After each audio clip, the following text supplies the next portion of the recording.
दोस्तों, तो आपके सामने सवाल दिया हुआ है निम्न द्विघात बहुपद के शून्य ज्ञात करो। तो हमें ये जो सवाल दे रखा है इसके हमें ज्ञात करने हैं शून्य। तो सबसे पहले शून्य का मतलब है कि हमें इसको जीरो के बराबर प्रूव करना है, यानी कि हम x की जगह ऐसी कौन सी वैल्यू रखें जिससे इसके मान जीरो हो जाए। तो इसके लिए अपन लोग क्या करते हैं, एक्स स्क्वायर के गुणांक वाली संख्या लेंगे। एक्स स्क्वायर के गुणांक वाली संख्या कितनी, यहाँ पर 3, और अचर पद लेते हैं। अचर पद है अपना माइनस का 4। इन दोनों का करते हैं गुणा। जैसे ही इन दोनों का गुणा करते हैं तो 4 दिया आता है 12। कितना आता है 12। 12 के अपन लोग करते हैं भाई साहब अभाज्य गुणनखंड।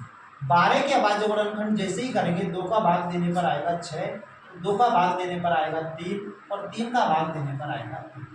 हमें इन अभाज्य गुणनखंडों से क्या करना है, ये जो बीच वाला यानी कि x का गुणांक है वो बनाना है। x का गुणांक, x के सामने संख्या कोई भी नहीं है तो इसका मतलब है ये लिखा हुआ है 1, मतलब हमें यहाँ पर -1 बनाना है और इसके गुणनखंडों की सहायता से बनाना है। तो इसके गुणनखंड अगर मैं ले लूँ 2 गुणा 2 तो 2 दूनी हो जाता है 4, और इन 4 में से इस 3 को घटा दें तो 4 में से 3 गया तो बच जाता है 1, लेकिन मुझे चाहिए माइनस का 1। तो माइनस का 1 कब आता है, जब बड़ी संख्या को माइनस की लेते हैं और छोटी संख्या को प्लस।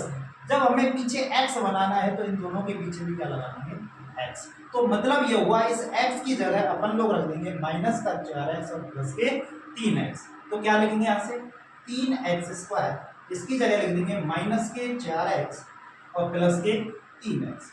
बाकी का अचर पद जैसा है वैसा का वैसा बराबर। अब ये अपन के बन गए 4 पद। 4 पदों में क्या करेंगे, 2 के जोड़े बनाएंगे। इन दोनों में देखेंगे कौन सी संख्या कॉमन आ रही है। हमें यहाँ पर दिख रहा है कि दोनों संख्याओं में x कॉमन आ रहा है। इन दोनों में से मैंने x कॉमन ले लिया। यहाँ से जब मैंने x कॉमन लिया तो अंदर बच जाएगा 3x स्क्वायर में से 1x बाहर आ गया तो 1x अंदर बच जाएगा। जैसे ही मैंने 4x में से x को बाहर लिया तो अंदर बच जाएगा माइनस का 4।